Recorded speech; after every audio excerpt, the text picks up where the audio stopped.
Too late for help, old man. The judge sneered, his lips curling as though savoring the taste of cruelty. He threw his head back in laughter, cold, sharp, heartless.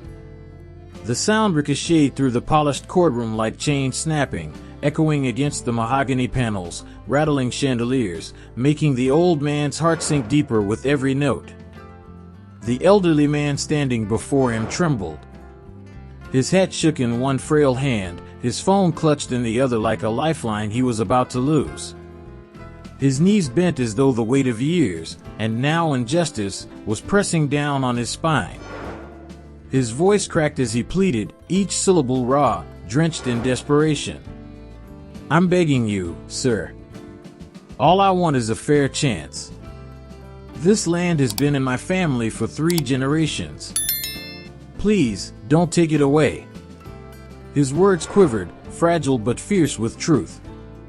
Yet they fell into the void, swallowed by silence. The clerk's pen scratched faintly, like a cruel reminder that his suffering was only paperwork to the system. Tears lined the deep creases of his withered face, glistening under the courtroom lights. He wasn't asking for gold, power, or pity. He was asking for dignity. For the one thing that tied him to his roots, his home. But the man in the black robe, the one meant to embody fairness, leaned forward with smugness dripping from his gaze. His voice sliced through the silence. Your time has passed. You can't keep up anymore. Sell it off. Move on. That's how the world works. His laughter came again, mocking, thunderous. Each chuckle like a dagger twisting in the old man's chest.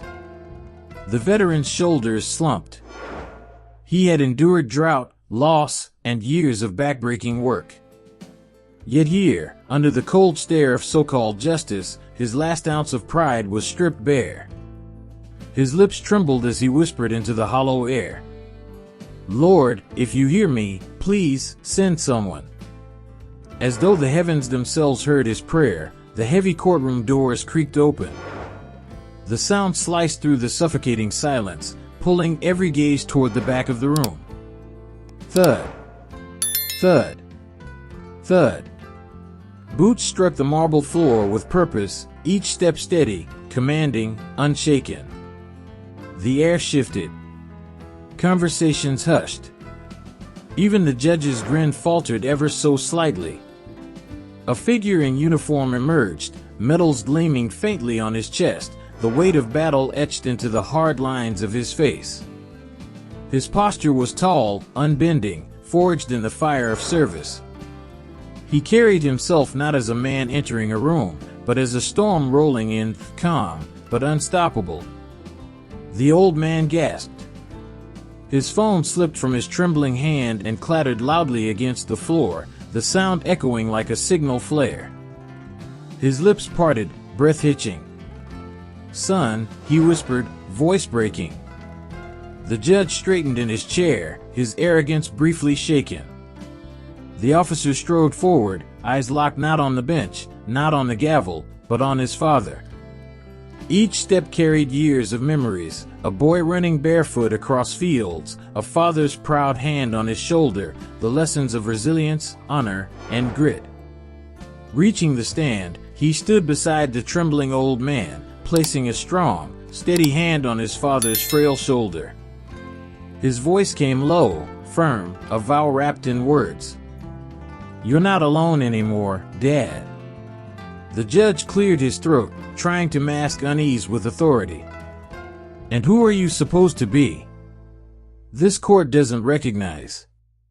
But his words were severed by a voice like thunder, sharp enough to shake the rafters. I am his son. And I swore an oath to protect this country, its people, and my family. You sit there in robes, pretending to uphold justice, yet you mock an old man who gave everything for this land. That ends today. The gallery stirred, whispers spreading like fire. The weight of truth was already tilting the balance of the room. The judge's face tightened, but arrogance clung like a mask. He snapped, watch your tone, soldier. This is my courtroom. The officer's gaze narrowed, unwavering. His voice cut clean, slicing through the room like steel. Then let me remind you what a courtroom is for. It is for justice. For fairness. Not for laughing at the broken. Not for stripping the powerless. You disgrace the very seat you sit on. He turned slightly, projecting his voice so every soul in the gallery could hear. This man you call weak isn't just some old fool.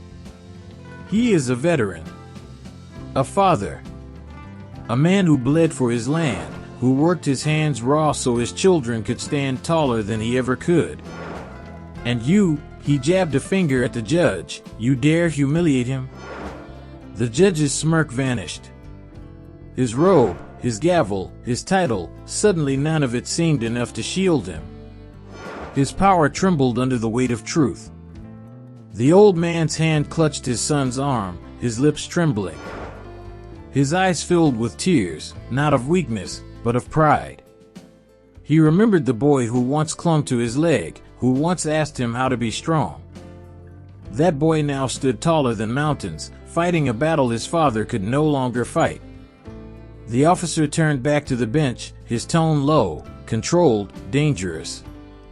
If justice can't be found in this room, the people will know. Because the law doesn't belong to you, judge. It belongs to all of us. The gallery erupted. First a single clap. Then another. Then the entire room rose to their feet, applauding, the sound swelling into thunder that rattled the rafters. It was louder, fiercer, truer than the judge's laughter had ever been. The judge slammed his gavel desperately. Bang! Bang! Bang! But the sound drowned under the roar of the people. His authority crumbled like dust. The officer turned, kneeling beside his father. His voice softened, breaking at the edges. You fought your battles. Let me fight this one. Tears streamed down the old man's face. His hat, fallen during his pleas, was lifted gently by his son. With reverence, the officer placed it into his father's hands. Stand tall, Dad, he whispered. You taught me to never bow my head. Now it's my turn to make sure you don't. The old man clutched the hat to his chest. For the first time in years, he did not feel defeated. He felt honored, protected, loved. And as the crowd rose, united in applause, the truth was undeniable. Sometimes justice doesn't come from the bench. It comes from the courage of those willing to stand when silence reigns. Because laughter fades.